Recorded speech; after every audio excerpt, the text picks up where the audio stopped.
नमस्कार विद्यार्थी मित्रांनो, स्वागत आहे तुमचं आपल्या गजब मराठी स्टडी यूट्यूब चॅनलमध्ये. आणि आपण अशा CETच्या व्हिडिओ वगैरे रेग्युलर आणत असतो. त्यामुळे आत्ता जो व्हिडिओ आहे तो अतिशय महत्त्वाचा आहे विद्यार्थ्यांसाठी. जर तुम्ही CET परीक्षा दिली असेल तर तुम्हाला कमी टक्के वगैरे असा इश्यू तुमच्यासमोर आलेला आहे. हा स्कॅम CETच्या पेपरमध्ये झालेला आहे. तर आदित्य ठाकरे यांनी याच्यावरती कारवाई करा अशी आदित्य ठाकरेंनी यांनी माहिती दिलेली आहे. त्यांनी असं सांगितलं आहे की 54 प्रश्न चुकीचे म्हणल्यानंतर ह्या अधिकाऱ्याला सस्पेंड केलंच पाहिजे.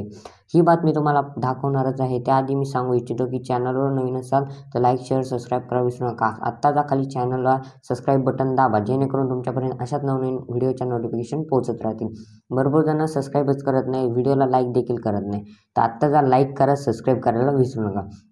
तर पहा, आदित्य ठाकरे यांची CET परीक्षा मंडळावर आरोप करण्यात आलेला आहे. G24 तासची काल 21ची न्यूज आहे, 21 तारखेची. ठीक आहे, तर ही न्यूज मी तुम्हाला दाखवत आहे. तर चला, ही न्यूज तुम्हाला पाहिजे आहे. व्हिडिओचं क्रेडिट जात आहे G24 तास. राज्यात देखील MHCET परीक्षेमध्ये गडबड झाल्याचा आरोप आदित्य ठाकरे यांनी केलेला आहे. 4 पर्यायांपैकी एकही उत्तर बरोबर नसल्याचं आदित्य ठाकरे यांनी म्हटलेलं आहे. पेपरमध्ये 54 चुका असून पेपर सेट करणाऱ्यांची पहिल्यांदा परीक्षा घ्यायला हवी असं देखील आदित्य ठाकरे म्हणाले आहेत. तर पर्सेंटाईलमध्ये गोंधळ असून संबंधित अधिकाऱ्यांवर कारवाई करण्याची मागणी देखील आदित्य ठाकरे यांनी केली आहे. एक पान आहे, दुसरं पान आहे, तिसरं पान आहे. म्हणजे विचार करा, जो पेपर तुम्ही लिहिताय त्या पेपरमध्ये चुका ह्या 54 चुका आहेत.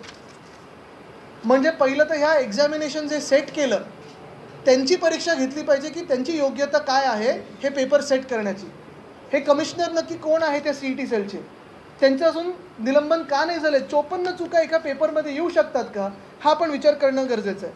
आता पर्सेंटाईलमध्ये गोंधळ असं झालेला आहे, काही काही ठिकाणी कमी मार्क मिळूनही जास्ती पर्सेंटाईल मिळालेत आणि काही काही बॅचमध्ये चांगली मार्क मिळूनही कमी पर्सेंटाईल मिळालेत. आमचा पहिला सवाल ह्या CET सेलला हाच आहे की तुम्ही हे जे पर्सेंटाईल ठरवलेलं आहे ते कसं ठरवलेलं आहे, काय गणित बसवलं तुम्ही हे पर्सेंटाईल ठरवण्यासाठी? कारण ह्या पर्सेंटाईलवरनं तुम्हाला ॲडमिशन पुढची मिळणार आहे. तर ते पर्सेंटाईल तुम्ही ठरवले काय इक्वेशन आहे हे तुम्ही सगळ्या विद्यार्थ्यांना बोलवा, आम्हाला पण बोलू नका. जनता दरबार घ्या, पाहिजे तर मंत्र्यांनी जनता दरबार घ्यावा, मंत्र्यांचा याच्यात इंटरेस्ट असला तर.